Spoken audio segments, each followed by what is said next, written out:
Today, I'm going to be talking about something I believe a lot of us artists deal with. You sit down, you're ready to draw, you open up your program, but before you start drawing, you go to sites like Pinterest or Twitter/X, whichever. Looking at people's art, you always say, well, it's just to get inspiration. But then hours go by and you still haven't drawn a single thing with an empty canvas staring back at you. You chalk it up to having a short attention span and being unable to stay focused, which honestly isn't uncommon nowadays, so yes, that is true. But there's another side where you're constantly scrolling.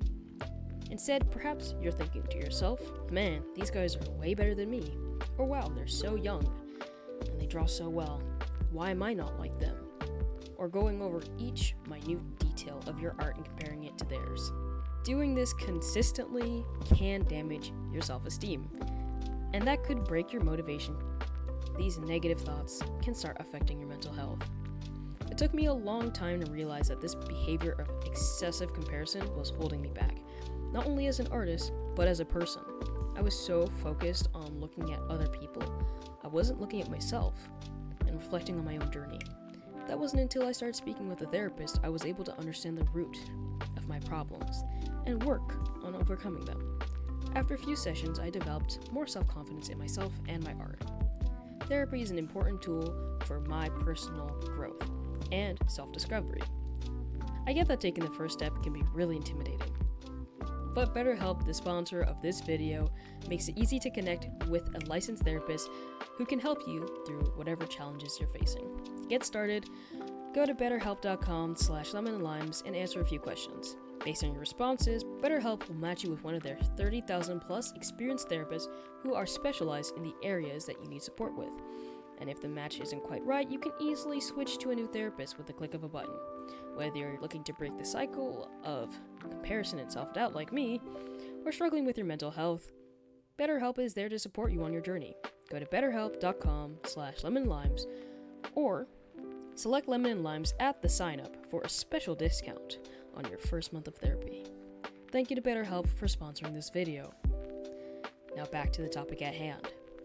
I've seen few people, I know it's a minority, but a few people acting as if improving at art is something that's done in a few months. But I'll touch on that later. Excessively comparing yourself might make you forget what makes your work unique. Trying to follow what's popular and what you think might get you more attention might backfire because in the end, you could just lose your unique artistic voice. I'm all for changing styles, absolutely. I do it all the time, but make sure it's because you genuinely want to and not because you think you'll get more attention. Because then you'll just feel miserable. When it comes to comparing the speed of improvement, I'm guilty of doing this a lot. At first it was a motivation, like wow, this person grew their following so fast, I want to do that too. Or wow, this person is so young and they draw so well compared to how I was back then. That's incredible. But those thoughts became negative quickly. Why can't I draw faster? Why can't I learn faster like them? At the end of the day, we learn at our own speed and you can't force yourself to work like someone else. It's important to be kind to yourself and embrace the fact that you might need to go at a different pace. As humans, I think how we compare ourselves determines its effect on us. For example, looking at artists you genuinely look up to can push you to work harder, as a way to motivate you to grow. As I said, comparison can be a slippery slope. I find that looking at videos where professional artists share their experiences in the industry or where they express what they wish they have done sooner to be really helpful. I've seen people say looking at others can be a way to measure your own progress. And while maybe that's true to a certain degree, I would say it's better to compare your old art to the new things you've made. When I saw the art that I made when I was younger and just starting out compared to now, I felt a boost of confidence seeing my hard work over the years showing. I mean, look at this.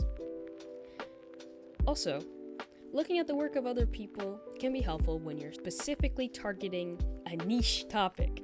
For example, when I was learning how to draw hands, I would look at my favorite artist hands in their pieces, in their artwork. I would study them like crazy and try redrawing the hand all over my sketchbook.